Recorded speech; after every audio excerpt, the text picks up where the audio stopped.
And then it's harder for you to differentiate yourself. Can we run? Go on.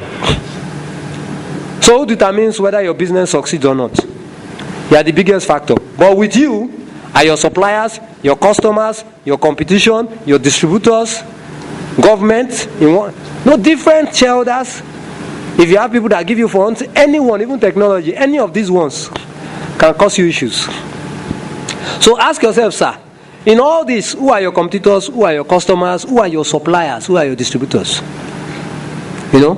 And who's going to regulate you? If tomorrow they wake up and say that a particular certification you need to have to do this you don't have, that will be a problem. He who occupies the field of battle first and awaits his enemies at ease, he who comes later to the scene and rushes into the fight is weary.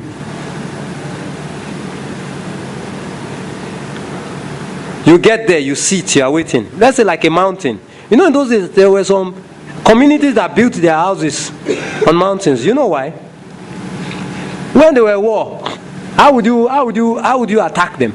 They would just roll stones down on you. So if you look at this guy, he talked about a first mover advantage, first to get there. That you are the first to get there does not mean that you will be the one who will stand.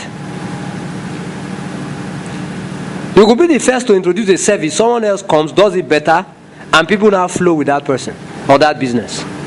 So sometimes first mover is great, but don't kid yourself. It does not last for long. Because you will not be the only person in that field. So, your competition, you must worry about what they are planning. And you control their actions. How do you control it? You build the barrier I talked about. You kill your idea. You look at it, if you were the competition, what will you do? Let me give you a barrier to entry. If you wanted to become another MTN, you need to go and do what? Get that license. How much did they pay? Let's assume government says, okay, we are giving license. You need to raise that money. Get that license. Build all the masts. Get all the customers. Do all the marketing. Set up all the offices. Employ all the people. What will happen? So, and then of course, you have to be a credible business. Let me share with you this. For a while now, Samsung and Apple, they've been fighting themselves. They've been having a lot of law cases. Fighting over software, who has the right to use this and use that. Why are they fighting over that? That's barrier to entry. One of them did a software and patented it, called it its own in the eyes of the law to say, I was the one who developed this. Anyone that has to use this software has to use it with my permission. I could let them use it for free or I could charge a fee, but it has to be with my permission. And so each of them has been suing each other in different countries and in different courts. And so patents, having a patent, having a copyright to a trademark is also another way you build a barrier. Another way you build a barrier could be price. It could be that you offer more services. Somebody is giving you one thing, you say we are giving 50. Somebody will go with the 50 and leave your one. You want to go and get a plane, set it up. These guys in their market is what you call oligopoly. There are few players and they are very big. So there are some markets at your level you don't worry about. Except you are a supplier to them. That's a different market. You said something about you having a business and with time you discover that others are doing the same business. Like the way where I have my office, I was the first person that got there. I set up a salon, and at the same time I had where I sell different types of hair, Brazilian, any hair at all. And for a while the business was good. I was enjoying myself. I had good staffs and everything. And at a point I noticed there's this thing, I don't know. We just had this fall in our business to bring in something else. But I still cannot fathom why others cannot think for themselves. Why do they have to allow you start your own thing and it just... Are you the originator of the business you started doing? In that area. No, it has nothing to do with the area. You have a question. Are you the originator? You are not no idea is original to us. Yeah, no, it happens to every business. Yes, it happens to every business, in every sector, in every country. Man, if I quickly will say something, you sat there, somebody did a SWOT analysis on you. You were doing retail. Somebody came to do wholesale. What you did not, how much wholesale were you doing compared to them? compared to that one that set up wholesale. But how big was your wholesale in relation to the wholesale that they set up? Well, our own was better. You see, what has happened, if you ask me, is that somebody sat down and looked at your market and said if your wholesale value was 40%, they brought like 80%. So the variety they will get, I'll get from there will be bigger. You know, and so maybe they turned themselves to be like the suppliers to others who are going to retail from office to office. While you are still expecting people to come to you. That's one. You know, after a while, apart from people who showed up around you, a lot of women have entered into this air selling trade. I know so many people who are selling all sorts of Brazilian air. Offline, online, you can contact them. So it's become a commodity, like salt. Yes, and when you have a commodity, you have to do something that is special. What did Dangote do to salt?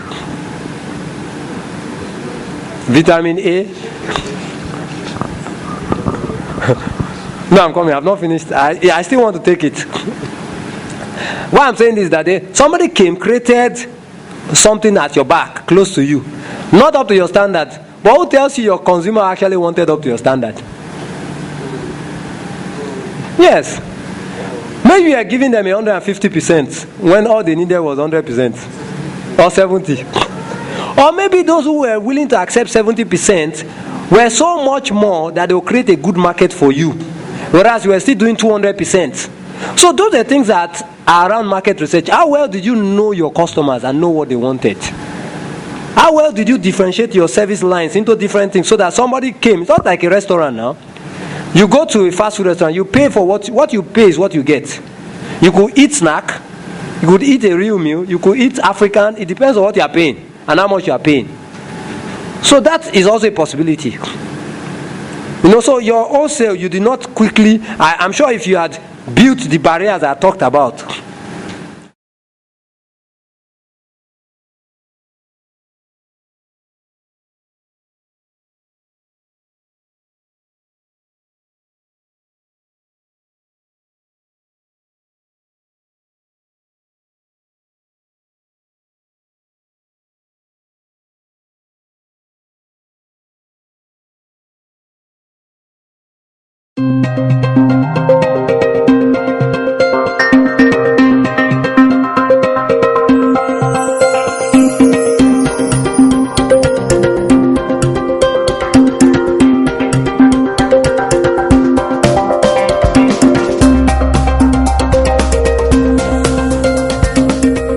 A ShopRite now, and a Chukudi and Sons along this road, there's a supermarket. Which one is bigger? Yes, but why would I go to ShopRite if what I want to buy in Chukudi and Sons? If what I want to buy is in Chukudi and Sons, why would I go to ShopRite? It's cheaper. That's what you think. What if that's the only thing I want to buy, and the cost of going to ShopRite and coming back is not worth the price differential I'll gain? I probably will not go to ShopRite, except I want to go there for the other things that are there. So ShopRite will be selling the other things that are there, that comes as a result of the business. That maybe it's the associated services. It won't be selling the supermarket only. Because I may want some time to kill off. I may not know what to do. I just stroll there and just walk around, sit down, take a cup of coffee. But I can't do that in Chukudi and Sons. They will chase me away. There's no seat for me to sit there. So you have to build all those things. And it's tough. If you don't build it, someone else will come. Does not mean you can't reinvent it. But that's a discussion we can have after this. It's not something we can just finish here. But we'll have that discussion. No, I'll take it. Sir, my question is this. I have two questions to ask. Sorry. Okay.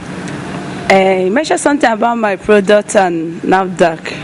One, my products are not using chemical in my product. I use herbs in my product. And you talk about if it's how good is it in people's skin.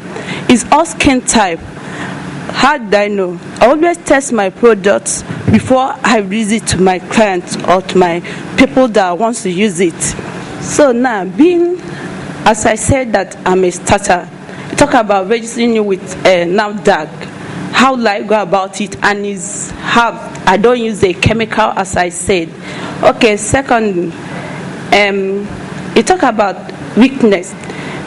Many people that have skin irritation that have used my products, they all come back, tell me how good the product is. And there is a problem. I haven't had the problem yet, but I know it will surely come. Like, I treat skin irritation, the one in your outermost skin, not the one in blood. And there is only one drug that I know that one can use, to wash away the problem that you have in your blood. And what are people that have this skin irritation, that have to use drug on? How do I go about it? Because surely I must have people like that.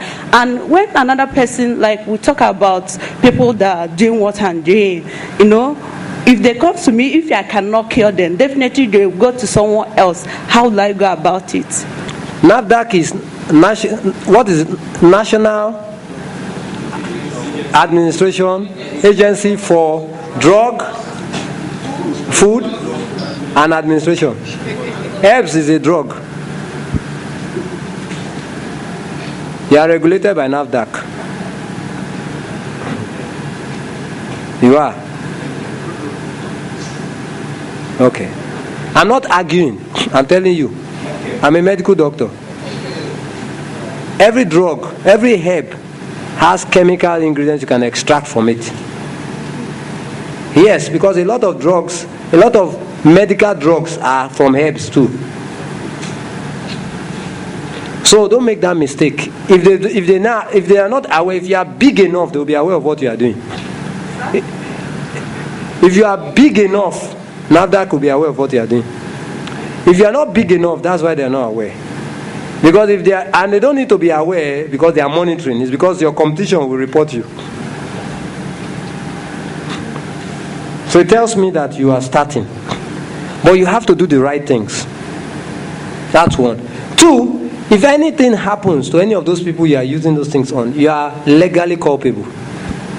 Meaning the law can come for you. So what you need to do now, you actually need to formalize your business.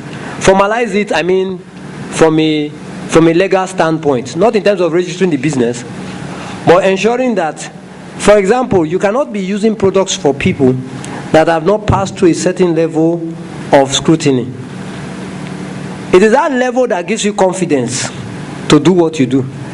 Even drug manufacturing companies, they get to be sanctioned from time to time for different reasons. They already have a license, but the license does not last. It's something that they will keep revalidating and looking at all your drugs. Every drug that is used must be approved for use.